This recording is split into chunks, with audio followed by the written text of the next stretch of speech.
একটা সময় ছিল যখন গভীর এক জঙ্গলে অনেক পশুপাখিরা মিলে সুখে শান্তিতে বাস করত।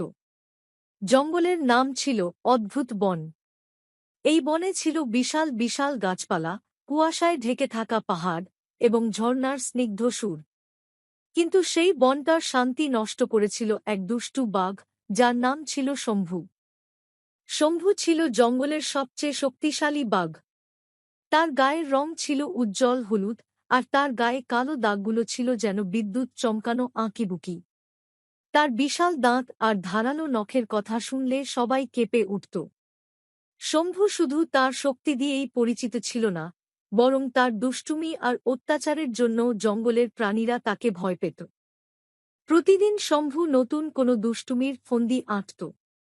সে মাঝে মাঝে হরিণের পালকে তাড়া করে তাদের দৌড়াতে বাধ্য করত, অথচ কাউকে কখনো মেরে ফেলত না।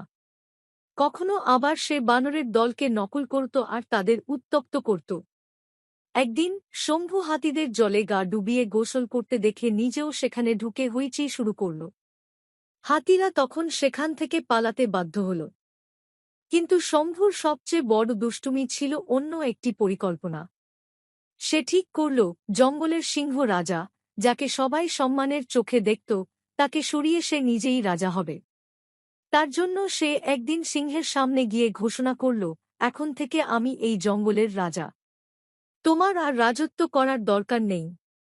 সিংহ রাজা তীক্ষ্ণ দৃষ্টিতে শম্ভুর দিকে তাকিয়ে বলল, বাঘ শম্ভু, রাজা হওয়ার জন্য শুধু শক্তি আর দুষ্টুমি নয়, বুদ্ধি আর দায়িত্বও লাগে। তুমি কি সেই দায়িত্ব নিতে পারবে? শম্ভু হেসে বলল, রাজত্ব করা আর দায়িত্ব নেওয়া খুব সহজ। আমি চাইলেই তা করতে পারি। সিংহ রাজা মুচকি হেসে বলল, ঠিক আছে, তাহলে আমি তোমাকে একদিনের জন্য রাজা করে দিচ্ছি। যদি তুমি পারো সবকিছু ঠিকভাবে চালাতে, তাহলে আমি সিংহাসন ছেড়ে দেব। শম্ভু দারুণ উত্তেজিত হয়ে রাজত্ব নিতে রাজি হল।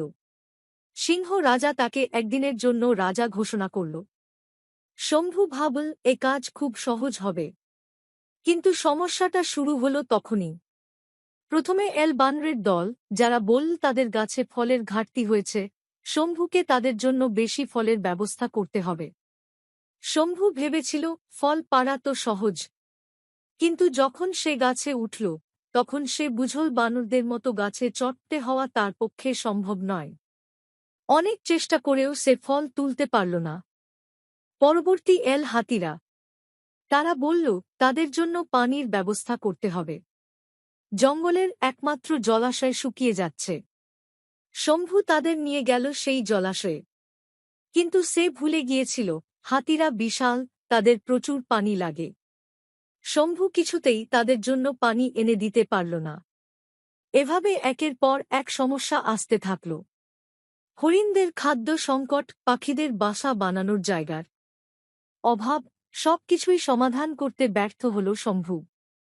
সারাদিনের পরিশ্রমে ক্লান্ত হয়ে সে যখন নিজে একটা বিশ্রামের জায়গা খুঁজল, তখন বনের সব প্রাণী তার সামনে এসে হাজির হল। সবাই একসঙ্গে বলে উঠল, শম্ভু, তুমি বাঘ হতে পারো, কিন্তু রাজা হতে পারবে না। রাজা হওয়ার জন্য দায়িত্ব নিতে হয়, সবাইকে ভালোবাসতে হয়, আর তাদের সুরক্ষা দিতে হয়। শম্ভু বুঝতে পারল যে রাজত্ব করা মানে শুধু দুষ্টুমি আর শক্তি দেখানো নয়, বরং সবাইকে নিয়ে চলতে হয়। সে মাথা নিচু করে সিংহের কাছে গিয়ে বলল, রাজা, আমি ভুল করেছি। আমি রাজা হওয়ার উপযুক্ত নই। তুমি আমাদের সঠিক পথ দেখাও। সিংহ রাজা তখন শম্ভুকে মুচকি হেসে বলল, তুমি আজকে একটা বড় শিক্ষা পেলে, শম্ভু। শক্তি দিয়ে নয়, বুদ্ধি আর মনের সাহস দিয়ে রাজত্ব করতে হয়।